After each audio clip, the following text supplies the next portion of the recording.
तो आज लेक्चर 4 है और इसके पहले की वीडियोस में मैंने लेक्चर 1 से लेके 3 तक में कुछ फंडामेंटल्स डिस्कस किए थे और प्रस्तावना की मुख्य विशेषताओं में सत्ता का स्रोत डिस्कस कर दिया था और संपूर्ण प्रभुत्व संपन्न जो सत्ता का स्वरूप है, जिसमें पहला बिंदु आता है आपका संपूर्ण प्रभुत्व संपन्न का, ये इसको भी हमने डिस्कस कर लिया था। तो आज शुरू करेंगे दूसरे बिंदु पर, समाजवादी। समाजवाद क्या है इसको समझेंगे और इस पर डिस्कशन करते हैं। ठीक है, आज आपका लेक्चर 4 है। आपको बता दें यहाँ पे कौन सा लेक्चर है आज, लेक्चर 4। ठीक है, चलिए शुरू करते हैं लेक्चर 4 से। समाजवादी टर्म्स को समझ लेते हैं कि समाजवादी क्या है। भारतीय संविधान की प्रस्तावना में जो दिया हुआ है। ठीक है, तो समाजवादी को समझने में के लिए समाजवाद समझना बहुत ज़रूरी है और समाजवाद को समझने के लिए समाजवाद के कुछ तत्व हमने लिखे हुए हैं। ठीक है, तो समाजवाद के क्या तत्व हैं पहले समझ लेते हैं कि कब माना जाएगा कि कोई संस्था समाजवादी है या समाजवादी नहीं है। तो पहला जो टर्म आता है हमारा समाजवाद का, पहला है संपत्ति का समाजीकरण। समाजवाद के लिए पहली कंडीशन है संपत्ति का समाजीकरण होना बहुत ज़रूरी है। संपत्ति का समाजीकरण से मतलब है कि संपत्ति का जो ऑनरशिप राइट है, मतलब स्वामित्व है, संपत्ति का जो स्वामित्व है वो किसके हाथ में होगा? वो होगा जनता के हाथ में। स्वामी कौन होगी संपत्ति की? जनता होगी, ना कि कोई निजी व्यक्ति, ना या पूंजीवादी। अगर कोई निजी व्यक्ति, मान लीजिए कोई निजी व्यक्ति है, संपत्ति का स्वामित्व, संपत्ति का स्वामित्व किसके पास है? किसी निजी व्यक्ति की बात है। ठीक है ना, अगर स्वामित्व निजी व्यक्ति के पास है तो उसको कहा जाएगा पूंजीवाद। ठीक है, लेकिन हम पढ़ रहे हैं समाजवाद। तो समाजवाद के लिए पहली कंडीशन क्या है? संपत्ति का समाजीकरण। संपत्ति का समाजीकरण का मतलब होता है संपत्ति का स्वामित्व का अधिकार किसके पास है? जनता के पास है, यानी कि जनता संपत्ति की स्वामी है, कोई पूंजीपति नहीं है और कोई निजी व्यक्ति नहीं है। ठीक है, समाजवाद का दूसरा एलिमेंट है समानता। ठीक है, समानता का मतलब है कि व्यक्ति में बहुत ज़्यादा आर्थिक डिफरेंस नहीं होना चाहिए। अवसर की समानता, संपत्ति की मान लीजिए कोई एक व्यक्ति है 1,00,000 रुपये एक दिन में कमा रहा है, कोई 1,000 रुपये कमा रहा है, तो इतना ज़्यादा गैप नहीं होना चाहिए संपत्ति में। ठीक है ना, इस प्रकार की असमानता नहीं होनी चाहिए। इसको बोलते हैं संपत्ति की समानता, इसको समानता टर्म्स दिया गया। तीसरा जो समाजवाद का एलिमेंट है, व्यक्ति की तुलना में समाज अधिक महत्वपूर्ण होता है। समाजवाद में अगर किसी व्यक्ति विशेष की तुलना में अगर समाज का भला होता है या हित होता है तो समाज के हित को प्रायोरिटी दी जाती है और व्यक्ति विशेष के हित को पीछे छोड़ दिया जाता है। ठीक है, चौथा एलिमेंट है समाजवाद का मजदूर और वंचित वर्गों का कल्याण। ये मस्ट है। ये जो एलिमेंट है, अगर ये पांचों एलिमेंट है तो माना जाएगा कि समाजवाद है, अन्यथा पूंजीवाद है।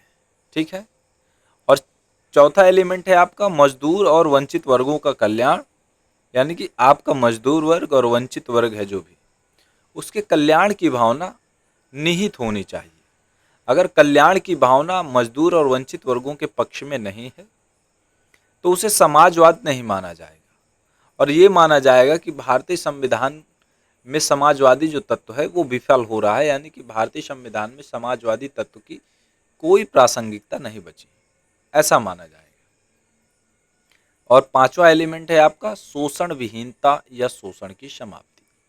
शोषण नहीं होना चाहिए, किसी भी प्रकार का शोषण, आर्थिक शोषण नहीं होना चाहिए आपको, या शोषण को बिल्कुल से खत्म किया जाना चाहिए। जब ये पांचों एलिमेंट मौजूद होंगे तो माना जाएगा कि समाजवाद है। ठीक है, ये अभी तक हम जो डिस्कस कर रहे थे ना, ये हम पाश्चात्य समाजवाद की बात कर रहे थे। ये पाश्चात्य समाजवाद के रेफरेंस में, संदर्भ में बात कर रहे थे, ठीक है ना। तो समाजवाद, अभी हम पाश्चात्य समाजवाद डिस्कस कर रहे हैं और देखेंगे कि भारतीय समाजवाद इस पाश्चात्य समाजवाद से किस प्रकार से भिन्न है, ठीक है ना। तो व्यवहारिक रूप में अगर हम समाजवाद को देखें, ये तो अभी हमारा सैद्धांतिक पक्ष था, लेकिन व्यवहारिक रूप में समाजवाद को देखें तो व्यवहारिक रूप में समाजवाद दो प्रकार का है। पहला है आपका मार्क्सवाद या साम्यवाद, और दूसरा है लोकतांत्रिक समाजवाद। जो मार्क्सवाद या साम्यवाद है, इसके जो समर्थक रहे हैं कार्ल मार्क्स, लेनिन और माओ रहे। और मार्क्सवाद या साम्यवाद कहता क्या है कि वर्ग संघर्ष होगा। पहला पहला इसका जो एलिमेंट है वर्ग संघर्ष। वर्ग संघर्ष किनके मध्य होगा? पूंजीपति और मजदूरों के मध्य, बुर्जवा और सर्वहारा के मध्य। बुर्जवा क्या है? पूंजीपति वर्ग को बुर्जवा बोलते हैं और सर्वहारा वर्ग बोलते हैं मजदूर वर्ग को। तो क्या मजदूर वर्ग और पूंजीपतियों के वर्ग बीच संघर्ष होगा और उसके बाद क्रांति आएगी, ठीक है। और इसके लिए अगर हिंसा की भी जरूरत पड़ी तो हिंसा भी की जाएगी। यानी मार्क्सवाद वर्ग संघर्ष, क्रांति और हिंसा जैसे साधनों पर विश्वास करता है। कहता है अगर समाजवाद लाना है तो वर्ग संघर्ष बहुत जरूरी है और क्रांति तथा हिंसा, इसके बिना समाजवाद संभव नहीं, ऐसा मार्क्सवाद कहता है। कहता है दो वर्ग होंगे, दो वर्ग, एक पूंजीपति होगा, एक मजदूर वर्ग होगा, सर्वहारा वर्ग, बुर्जुआ वर्ग। इनमें संघर्ष होगा, क्रांति आएगी और इसके लिए हिंसा करनी पड़ेगी, तब समाजवाद आएगा, ऐसा मार्क्सवाद कहता है। लेकिन वहीं पर लोकतांत्रिक समाजवाद कहता है कि नहीं, ऐसा नहीं। समाजवाद वही समाजवाद की बात कर रहे हैं, ये समाजवाद जिसके हमने अभी तक 5 एलिमेंट। मार्क्सवाद इसका ये जो वर्ग संघर्ष, क्रांति और हिंसा जैसी बातें कर रहा है मार्क्स, लेनिन, माओ, इन सब का उद्देश्य कौन सा है? वही समाजवाद जिसको अभी हमने पहले डिस्कस किया, ये ठीक है ना। इसमें देखते लोकतांत्रिक समाजवाद क्या है। लोकतांत्रिक समाजवाद के समर्थक भारत में नेहरू रहे हैं, पहले तो आप ये जान लीजिए। भारत में नेहरू इसके समर्थक रहे हैं। नेहरू मार्क्सवाद या साम्यवाद के समर्थक नहीं रहे। तो लोकतांत्रिक समाजवाद क्या कहता है कि भाई हम चुनाव करवाएंगे, चुनाव जैसी प्रक्रियाओं का सहारा लेंगे, और संसद, जब चुनाव जीत के प्रतिनिधि हमारे संसद में आएंगे तो संसद में कानून बनाएंगे और कानून के माध्यम से हम योजनाबद्ध तरीके से विकास करेंगे। कानून बनाएंगे, प्रक्रियाएं निर्धारित करेंगे, उन पर कार्य करेंगे तथा योजनाबद्ध तरीके से विकास करेंगे। तो इस प्रकार से क्या कह रहा है कि लोकतांत्रिक समाजवाद लोकतांत्रिक साधनों पर विश्वास करता है, यानी कि चुनाव, संसद के कानून और योजनाबद्ध तरीके से विकास। हम हिंसा नहीं करेंगे, क्रांति नहीं करेंगे, वर्ग संघर्ष नहीं करेंगे, भाई चुनाव लड़ेंगे, चुनाव जीत के संसद में आएंगे और लोगों के पक्ष में, मजदूर और वंचित वर्गों के पक्ष में कानून बनाएंगे, विभिन्न प्रकार की योजनाएं लाएंगे और विकास करेंगे। और जो असमानता है इतनी ज्यादा, उस असमानता को कम करेंगे। खत्म तो देखिए कभी नहीं होती, लेकिन उद्देश्य इनका कि खत्म करना, लेकिन खत्म कभी नहीं होगी। अगर खत्म हो जाएगी तो एक विचारधारा भी अंत हो जाएगी, और विचारधाराओं का अंत नहीं होता, संघर्ष होता है। कभी एक विचारधारा का स्वरूप विराट हो जाता है तो दूसरे का लघु हो जाता है, छोटा हो जाता है, बस इतनी सी अंतर होती। खत्म कभी कोई नहीं विचारधारा होती, जिंदा रहते हैं, बस एक का विशाल स्वरूप हो जाएगा, एक छोटा स्वरूप हो जाएगा, और समय समय पर विचारधाराओं का स्वरूप बदलता रहता है, ठीक है ना। चलिए नेक्स्ट देखते हैं कि भारतीय समाजवाद इन दोनों समाजवाद से, मतलब साम्यवाद और मार्क्सवाद से, इन दोनों से कैसे भिन्न है ये समझते हैं, ठीक है ना। तो हमारा जो समाजवाद है कैसे भिन्न, उसको समझते हैं। देखिए, जो भारतीय समाजवाद है वह साम्यवाद व मार्क्सवाद नहीं है, स्पष्ट कर रहा है। ना तो ये साम्यवाद है, यानी कि ना तो ये हिंसा, क्रांति और वर्ग संघर्ष जैसी बातों पर विश्वास करता है, और ना मार्क्सवाद है, ठीक है। और यह लोकतांत्रिक समाजवाद से तो निकटता रखता है। कैसे? क्योंकि भारत में चुनाव होते हैं, संसद के द्वारा कानून बनाए जाते हैं और योजनाबद्ध तरीके से विकास की बात की जाती है। तो ये माना जाता है कि भारत में भारतीय समाजवाद लोकतांत्रिक समाजवाद से तो निकटता रखता है, लेकिन फिर भी भिन्न है। क्या है? लेकिन फिर भी उससे भिन्न है। मतलब भारतीय समाजवाद लोकतांत्रिक समाजवाद की तरह भी नहीं है, और इसीलिए भारतीय समाजवाद का जो स्वरूप है वो विशिष्ट हो जाता है। आप पूरे संविधान को पढ़ लीजिए, पूरे संविधान में कहीं पर भी भारतीय समाजवाद को परिभाषित नहीं किया गया। हमारी प्रस्तावना में समाजवाद वर्ड तो दे दिया गया, समाजवादी, लेकिन समाजवाद को परिभाषित नहीं किया गया है। इस संदर्भ में सर्वोच्च न्यायालय ने क्या किया? 1982 में डीएस नकारा केस आया। डीएस नकारा केस में सर्वोच्च न्यायालय ने समाजवाद की व्याख्या करते हुए समाजवाद के कुछ तत्व बताए, और वो तत्व क्या क्या है, चलिए देख लेते हैं। डीएस नकारा केस में सर्वोच्च न्यायालय ने 4 तत्व निर्धारित किए, भारतीय समाजवाद के लिए आवश्यक, यानी कि जो भारतीय समाजवाद को विशिष्ट बनाते हैं। पहला क्या था? कि आय की असमानता को कम करना।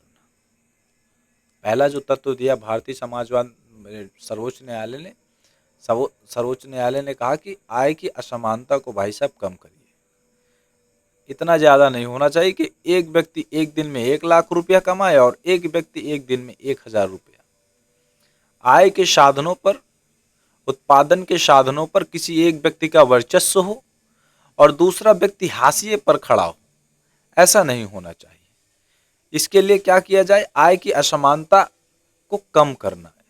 इसके लिए इन जो उत्पादन के संसाधनों पर सभी वर्गों का उचित तरीके से नियंत्रण स्थापित किया जाना जरूरी है। दूसरा क्या कहा सर्वोच्च न्यायालय ने? दूसरा कहा जीवन स्तर की असमानता को कम करना। देखिए, आय की असमानता अगर कम हो जाएगी तो जीवन स्तर की असमानता भी कम हो जाती है। यही तय करती है, आय की असमानता ही जीवन स्तर की असमानता को भी तय करती है काफी हद तक। दूसरे कारक भी हैं, लेकिन ये बहुत महत्वपूर्ण कारक है। ठीक है, तो जीवन स्तर की असमानता, ऐसा नहीं होना चाहिए कि मंत्री का बेटा पढ़ेगा प्राइवेट स्कूल में और सामान्य व्यक्ति का बेटा पढ़ेगा सरकारी स्कूल में। प्राइवेट स्कूल में जहाँ पर उसे विभिन्न प्रकार की शिक्षाएं दी जाती हैं, सरकारी स्कूल में कोई शिक्षा खास नहीं है। पढ़ाई का लेवल एकदम घटिया हो गया है। हालांकि ये जो सरकारी टीचर हैं ये भी बहुत अच्छे होते हैं, एग्जाम पास करके आते हैं, क्वालिफाइड होते हैं, ऐसे सिलेक्शन नहीं होता, लेकिन पढ़ाई के नाम पर एकदम घटिया हो जाता है। क्यों हो जाता है? ये सोचने का विषय, इस पे आगे किसी पॉइंट पे, टॉपिक पे अच्छे से डिस्कस करेंगे। बस इतना लेते हैं कि जीवन की असमानता को कम करना। जीवन की असमानता को कम करना मतलब स्वास्थ्य संबंधी मुद्दे, यानी कि हॉस्पिटल किसी एक व्यक्ति को एलिट टाइप का मिल जाता है, किसी व्यक्ति को सरकारी में काम करना पड़ता है, सरकारी में भी किसी किसी को नहीं मिलता। मान लो कोई व्यक्ति है, बहुत अच्छे भी सरकारी हॉस्पिटल्स हैं और वो पैसे वाला है, पूंजीपति वर्ग से है, उसको आसानी से सुविधाएं मिल जाती हैं। एक व्यक्ति को दवाओं के लिए भटकना पड़ता है, इलाज तक नहीं करा पाता है। तो ये जो असमानता है ये खत्म हो, जीवन स्तर में जो असमानता है वो खत्म होनी चाहिए। इसको कम करना, खत्म तो नहीं होगी, कम किया जाएगा, यही कम करने की बात कर रहे हैं। मजदूर और वंचित वर्गों का कल्याण करना। मजदूर और वंचित वर्गों का कल्याण कैसे होगा? आय की असमानता जब खत्म हो जाएगी, जीवन स्तर की असमानता कम हो जाएगी, तो मजदूर और वंचित वर्गों का कल्याण होना शुरू हो जाएगा, अपने से हो जाएगा। मजदूर और वंचित वर्गों के पास क्या है? आय ही की तो असमानता है, कम आय तो हुई है, इसीलिए तो मजदूर और वंचित वर्ग की श्रेणी में आ गए। जीवन स्तर की असमानता, इसीलिए तो आ गए। और जब ये तीनों बिंदु स्थापित हो जाएंगे तो जो चौथा बिंदु दिया हुआ है सर्वोच्च न्यायालय ने, शोषण की समाप्ति, ये अपने आप खत्म हो जाएगी। ठीक है ना? ये 3 बिंदुओं के पूरा होते ही चौथा बिंदु की जो डिमांड है ये अपने आप पूरी हो जाएगी। तो भारतीय समाजवाद को काफी हद तक डीएस नकारा केस 1982 बहुत इंपॉर्टेंट है, इसे देखना। ये आता है, पीटी में भी आ चुका है कई बार, तो इसे देखिएगा। ठीक है ना? तो भारतीय समाजवाद को संविधान में नहीं डिफाइन किया गया, सर्वोच्च न्यायालय ने अपने केस में कुछ तत्व बताए हैं और ये कंप्लीट नहीं है, ये आगे किसी केस में बदल भी सकते हैं, ठीक है ना। तो इन्होंने कुछ हिंट दिया है। तो इस प्रकार से देख लीजिए कि भारतीय समाजवाद का संबंध सरकार की समानतावादी नीतियों से, पूरे में समानता की बात कर रही है सरकार, असमानता को कम करना, असमानता को कम, असमानता जब ये कम हो जाएगी तो इनका कल्याण होगा, शोषण की समाप्ति। तो पूरा ध्यान केंद्रित कहाँ पर है? भारत की सरकार की समानतावादी नीतियों से है। संपत्ति के निजीकरण या समाजीकरण का मुद्दा इसके केंद्र में नहीं है। देखिए, जब हम पाश्चात्य समाजवाद के डिस्कस कर रहे थे तो इसमें संपत्ति का मुद्दा, संपत्ति का समाजीकरण का मुद्दा केंद्र में था। लेकिन भारतीय समाजवाद में संपत्ति के समाजीकरण का मुद्दा केंद्र पर नहीं है। अगर आप देखें, इसको हाईलाइट के दे रहा हूं, समाजीकरण या निजीकरण का मुद्दा केंद्र में नहीं है, बल्कि भारतीय समाजवाद कहता है कि सरकार की नीतियां समानता पर आधारित हो, यानी कि जो नीतियां हो वो समानतावादी नीतियां हो और मजदूर तथा वंचित वर्गों के पक्ष में हो। यानी कि अगर कोई व्यक्ति पैसे वाला है, पूंजीवादी वर्ग से, पूंजीपति है, तो उससे अधिक टैक्स वसूले और उस टैक्स को वसूल के मजदूर और वंचित वर्गों के पक्ष में इनसे कम टैक्स ले, इनसे अधिक टैक्स ले, पूंजीवादी वर्ग से अधिक टैक्स ले, और जो मजदूर और वंचित वर्ग हैं इनसे कम टैक्स ले, और इनके पक्ष में योजनाएं चलाए, इनको सब्सिडी दे, बहुत सारी योजनाओं के माध्यम से इनके कल्याण के लिए काम करे, ठीक है ना। तो इसको बोलते हैं सरकार की समानतावादी नीतियों पर आधारित हो और मजदूर तथा वंचित वर्गों के पक्ष में हो। लेकिन आप भारतीय समाजवाद को देखेंगे तो भारतीय समाजवाद निजी संपत्ति और पूंजीवाद का अनिवार्यता विरोधी नहीं, बल्कि भारतीय समाजवाद में निजी संपत्ति और सार्वजनिक संपत्ति दोनों का सह अस्तित्व संभव है। यानी कि भारतीय समाजवाद पूंजीवाद का विरोधी नहीं है। भारतीय समाजवाद कहता है कि भाई पूंजीवाद भी हो और सार्वजनिक संपत्ति भी हो, यानी कि संपत्ति का मालिक जनता भी हो, दोनों चीजें, सिर्फ पूंजीवाद हावी नहीं होगा। और यही कारण है कि भारतीय समाजवाद पाश्चात्य समाजवाद से भिन्न है। देखिए, पाश्चात्य समाजवाद पूंजीवाद का एक सबसे बड़ा दिक्कत यह है कि मार्केट में पूंजीवाद जब हावी होता है तो उत्पादन के संसाधनों पर इनका नियंत्रण होने के बाद ये मार्केट की जो उत्पादन करते हैं उनका उनका मूल्य भी निर्धारित करते हैं। किस वस्तु का कितना मूल्य होगा इसका निर्धारण भी पूंजीपति वर्ग ही करता है। लेकिन भारत सरकार ऐसी नहीं है। भारत सरकार कहती है कि भाई उत्पादन करो, लो आप, हमने प्राइवेटाइजेशन कर दिया उत्पादन, लेकिन मूल्य का निर्धारण आप नहीं करेंगे, मूल्य का निर्धारण हम करेंगे। कितना उत्पादन करोगे इसका निर्धारण आप नहीं करेंगे, हम करेंगे। कर लो निजी संपत्ति का निजीकरण, लेकिन इसका मतलब नहीं कि मार्केट आपके अनुसार ऑपरेट होगी, आपके अनुसार रेगुलेट होगी, नहीं, वो हम सरकार करेगी। सरकार नीतियां बनाएगी और निजी व्यक्ति उसके अनुसार कार्य करेंगे। बाजार में कौन सी चीज लानी है, कौन सी चीज बाजार में नहीं लगनी है, कौन सी वस्तु समाज के हित में, कौन सी वस्तु समाज के हित में नहीं, कितना मूल्य होना चाहिए, कितना मूल्य नहीं होना चाहिए, कितना टैक्स होगा, कितना नहीं होगा, सारी चीजें सरकार निर्धारित करेंगी। इसमें किसी भी प्रकार से अगर कोई ये सोचे कि कोई पूंजीपति वर्ग इस पे कोई हिस्सा लेगा, तो नहीं, किसी भी प्रकार से सारी चीजें मान्य नहीं होंगी, ठीक है। अरे यार ये क्या हो रहा है, ठीक है। तो किस प्रकार से हमारा भारतीय समाज केंद्र में संपत्ति का निजीकरण नहीं है, बल्कि भारत की सरकार की समानतावादी नीतियां हैं और मजदूर तथा वंचित वर्गों के पक्ष में है। और इसके लिए भारत सरकार विभिन्न प्रकार की योजनाएं, विभिन्न प्रकार की नीतियां जो लाती हैं, संचालित करती हैं, उसके माध्यम से इसकी पूर्ति की जाती है। अब एक प्रश्न देख लेते हैं। प्रश्न है, यूपीएससी का क्वेश्चन है, इसको कैसे टैकल करना है, इसको मैंने फॉर्मेट में संजो दिया है, इसको देख लेते हैं थोड़ा सा और डिस्कस कर लेते हैं। प्रश्न ये है कि भारत में नई आर्थिक नीति, न्यू इकोनॉमिक पॉलिसी ने प्रस्तावना में वर्णित समाजवाद को समाप्त कर दिया है। प्रस्तावना में जो समाजवाद है, कह रहे हैं कि जो नई आर्थिक नीति आई वो प्रस्तावना में वर्णित समाजवाद को खत्म कर दिया है। तो जो नई आर्थिक नीति आई ये 1991 में आई। ठीक है, कब आई? 1991 में। नई आर्थिक नीति को राव मनमोहन मॉडल भी बोलते हैं। राव मनमोहन मॉडल भी बोलते हैं। क्यों ऐसे बोलते हैं? देखिए, 1991 में नरसिम्हा राव भारत के प्राइम मिनिस्टर थे और Manmohan Singh, doctor Manmohan Singh finance minister थे। इन्होंने क्या किया? 1991 में न्यू इकोनॉमिक पॉलिसी लागू की, नई आर्थिक नीति। इसके तहत क्या किया गया?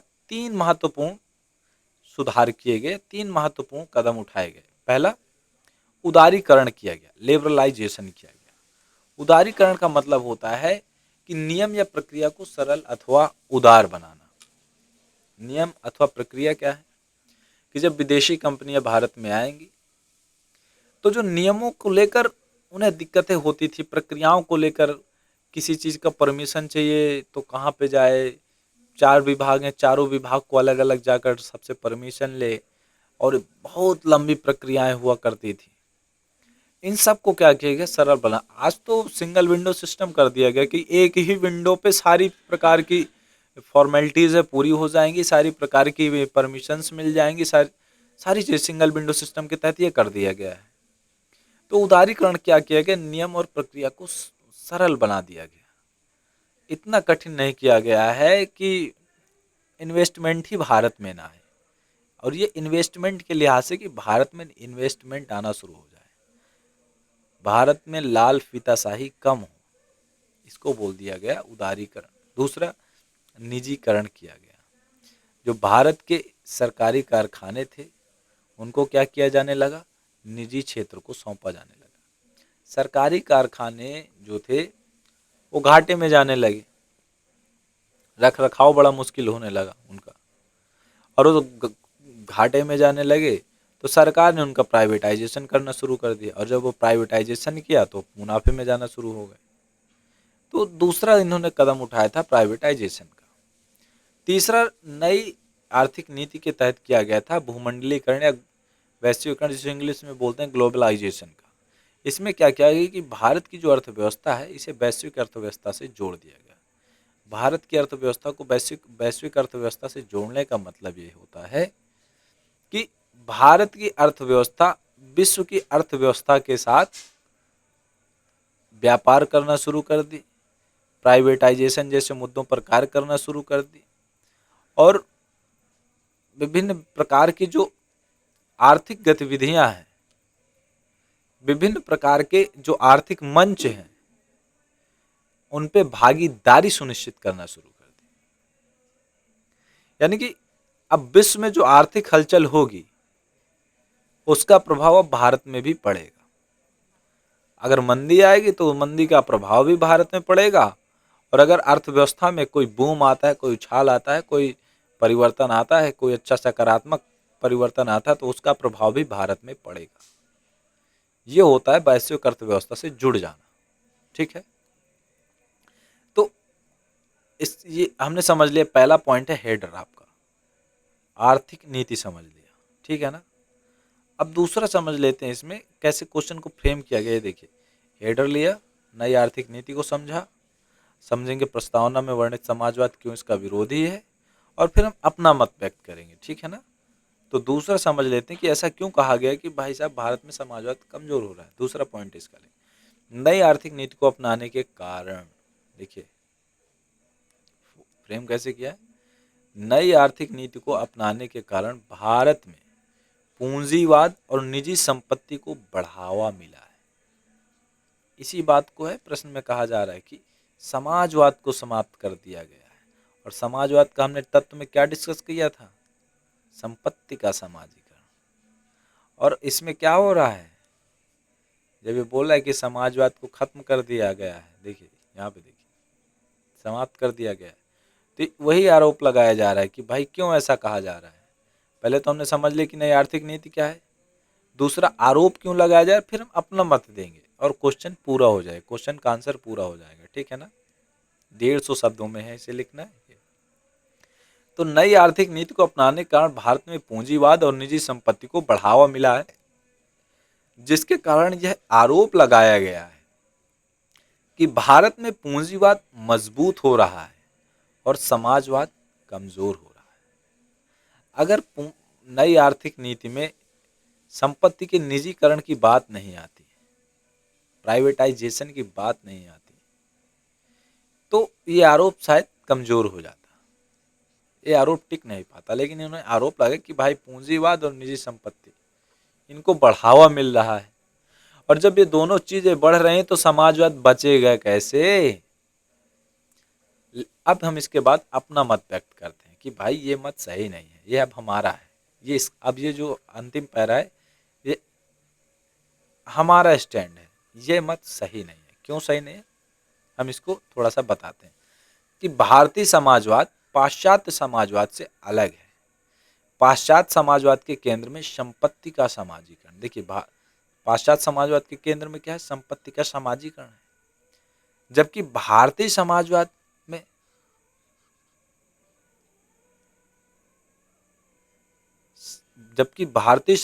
में संपत्ति की, ये गलत हो गया, ये थोड़ा सा रिपीट हो गया, ठीक है ना।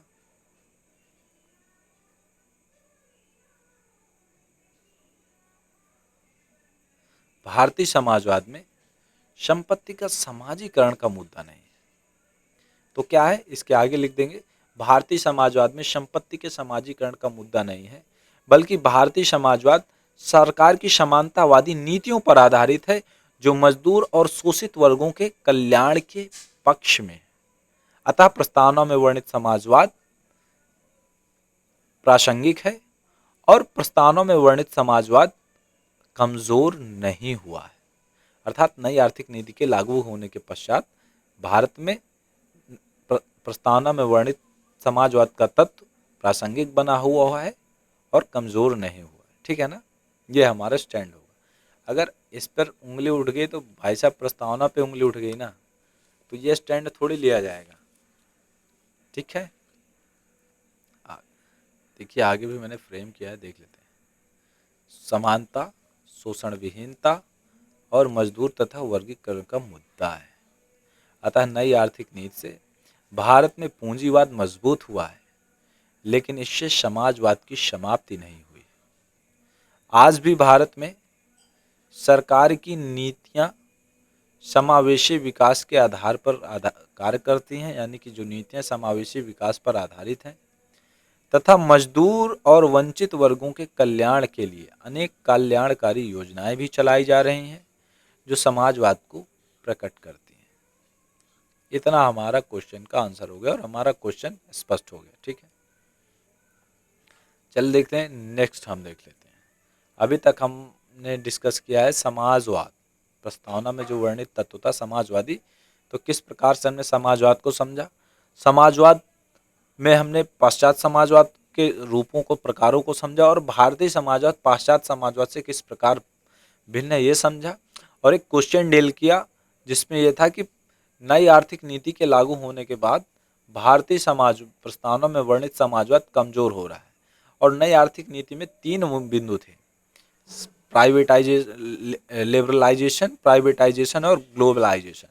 लिबरलाइजेशन यानी हिंदी में इसको बोलते हैं उदारीकरण, दूसरा है प्राइवेटाइजेशन निजीकरण, और तीसरा ग्लोबलाइजेशन भूमंडलीकरण या वैश्वीकरण। तो ये तीनों हुए और प्राइवेटाइजेशन से क्या हुआ, पूंजी वर्ग मजबूत हुआ, और पूंजी वर्ग मजबूत होने का मतलब है समाजवाद का विरोधी, ठीक है। इतना डिस्कस कर लिया। एक बिंदु हमारा देख लेते हैं, शुरू में क्या था, इस टॉपिक पे आती है समाजवादी हो गया। अब शुरू करते हैं पंथ निरपेक्ष। पंथ निरपेक्ष क्या, इस पे डिस्कस कर लेते हैं। पंथ निरपेक्ष, तो पंथ निरपेक्ष के लिए क्या क्या जरूरी है। पंथ निरपेक्ष से तात्पर्य एक ऐसे देश से है जहां राज्य का कोई राजकीय धर्म ना हो। पहली कंडीशन है पंथ निरपेक्ष के लिए, राज्य के लिए, कि राज्य का अपना कोई राजकीय धर्म ना हो। यानी कि ना तो राज्य का राजकीय धर्म हिंदू हो, ना मुस्लिम हो यानी कि वैदिक धर्म दर्शन के आधार पर न चल रहा हो, यानी कि हिंदू धर्म नहीं है राज्य का राजकीय धर्म, इस्लाम नहीं है राज्य का राजकीय धर्म, ईसाई नहीं है कि राज्य का राजकीय धर्म। इस प्रकार से राज्य का अपना कोई धर्म नहीं है। दूसरा बिंदु है पंथ निरपेक्षता के लिए कि राज्य अपने नागरिकों के बीच धर्म के आधार पर भेदभाव न करे। भेदभाव का मतलब कि राज्य का रवैया किसी धर्म विशेष के पक्ष में झुकाव ना हो, झुकने का ना हो। अगर राज्य किसी धर्म विशेष के व्यक्ति को संरक्षण देता है और किसी धर्म विशेष को कमजोर करने का कार्य करता है, तो ये माना जाएगा कि राज्य पंथ निरपेक्ष नहीं। ठीक है। तीसरा है कि राज्य सभी धर्म के अनुयायियों को समान रूप से धार्मिक स्वतंत्रता का अधिकार दे। यानी कि अगर राज्य में सभी धर्म के अनुयायियों को धार्मिक स्वतंत्रता का अधिकार है और जब ये तीनों कंडीशंस फुलफिल हो जाती हैं, तो माना जाता है कि राज्य पंथ निरपेक्ष राज्य है। तो भारत की प्रस्तावना में पंथ निरपेक्ष का मतलब है कि भारत राज्य एक पंथ निरपेक्ष राज्य है, यानी कि भारत राज्य का अपना कोई राजकीय धर्म नहीं है और वह अपने नागरिकों के बीच धर्म के आधार पर भेदभाव नहीं करता तथा भारत के सभी नागरिकों को समान रूप से धार्मिक स्वतंत्रता का अधिकार भी प्राप्त है। देखिए, ये 3 बिंदु है धर्म पंथ निरपेक्ष होने के लिए।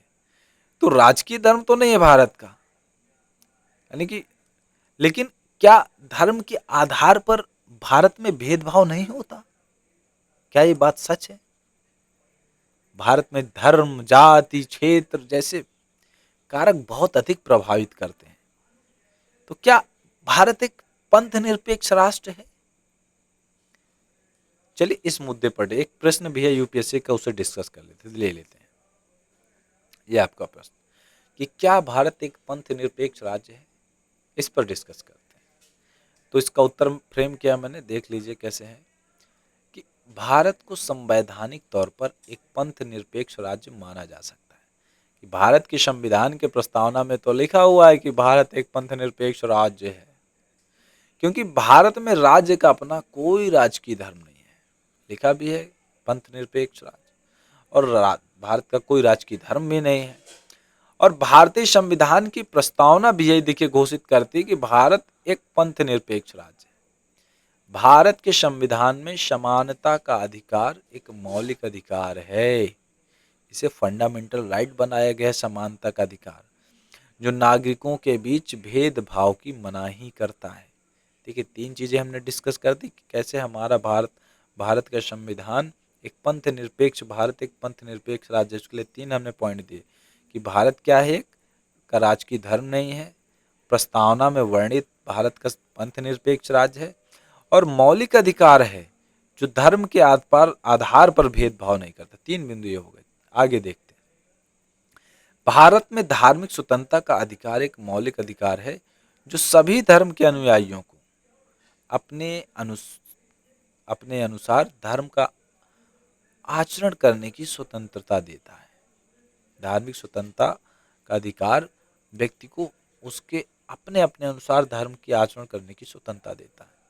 हमने 4 बिंदु दिए कि किस प्रकार से भारत एक पंथ निरपेक्ष राज्य, हमने ये डिस्कस कर लिया। लेकिन अगर आप व्यवहारिक रूप में देखें, ये तो सैद्धांतिक रूप था कि हमारी प्रस्तावना कह रही है हम ऐसे ऐसे हैं, भारत का अपना भी कोई राजकीय धर्म नहीं है, फंडामेंटल राइट है कि व्यक्ति को धर्म के आधार पर भेदभाव नहीं किया जाएगा और उसको अपने अनुसार किसी भी धर्म को चुनने और उसकी आचरण करने की स्वतंत्रता होगी।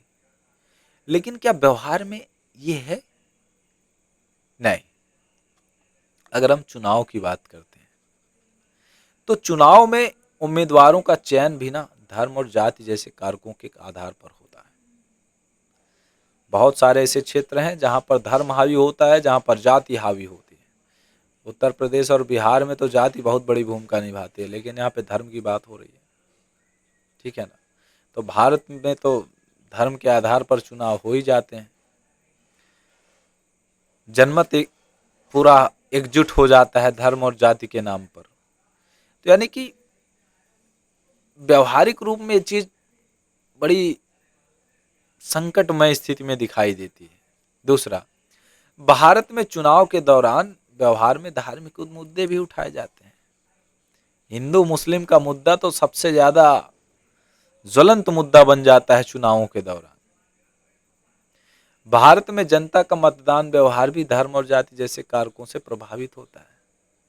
जब चुनाव आते हैं तो हिंदू और मुस्लिम का जो मुद्दा ज्वलंत होता है, और ये दोनों एकजुट भी हो जाते हैं, हिंदू हिंदू की तरफ, मुस्लिम मुस्लिम की तरफ। पिछले दो चुनावों से तो, मतलब दो चुनाव से क्या, हर चुनाव की मैं बात कर रहा हूँ, दो चुनाव नहीं, दो चुनाव तो गलत हो जाएगा। जब से देश आजाद हुआ है, देश आजाद होने में विभाजन भी तो धर्म जैसे कारकों पर आधारित था। तो व्यवहार में तो प्रभावित कर रहे, बात स्पष्ट हो रही है। दूसरा है कि भारत में व्यवहार में कुछ सीमा तक सरकार की नीतियां भी धर्म पर आधारित होती हैं, है ना। नीतियां धर्म आधारित, अगर मान लीजिए मुस्लिम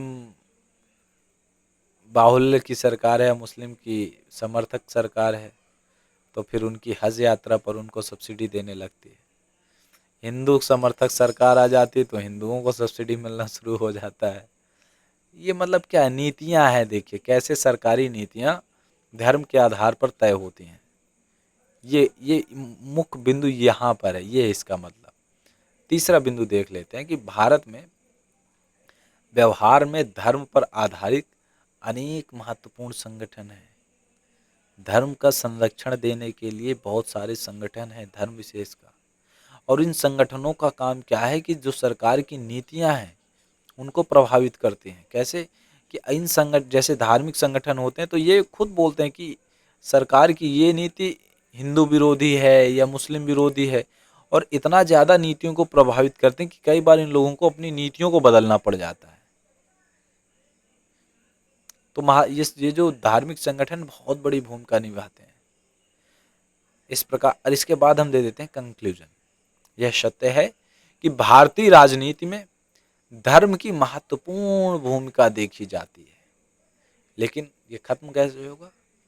जैसे जैसे जन जागरूकता बढ़ेगी और शिक्षा का प्रसार, दो चीजें बहुत महत्वपूर्ण हैं, जन जागरूकता और शिक्षा का प्रसार, वैसे वैसे भारतीय राजनीति व्यवहार में पंथ निरपेक्ष होती जाएगी।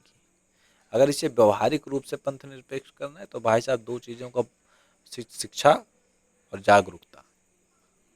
जब शिक्षा और जागरूकता होती तो व्यक्ति अपने हितों को साधता है, और अपने हितों को साधते हुए जो उनके पक्ष में होता है, जो सरकार उनके हितों की बात करती है, जेन्युइन जो मुद्दे होते हैं उन पर डिस्कस करती है, उन मुद्दों को उठाती है, वोट उस सरकार को दिए जाते हैं, उस सरकार के सदस्यों को निर्वाचित किया जाता है, चयनित किया जाता है और संसद में भेजा जाता है।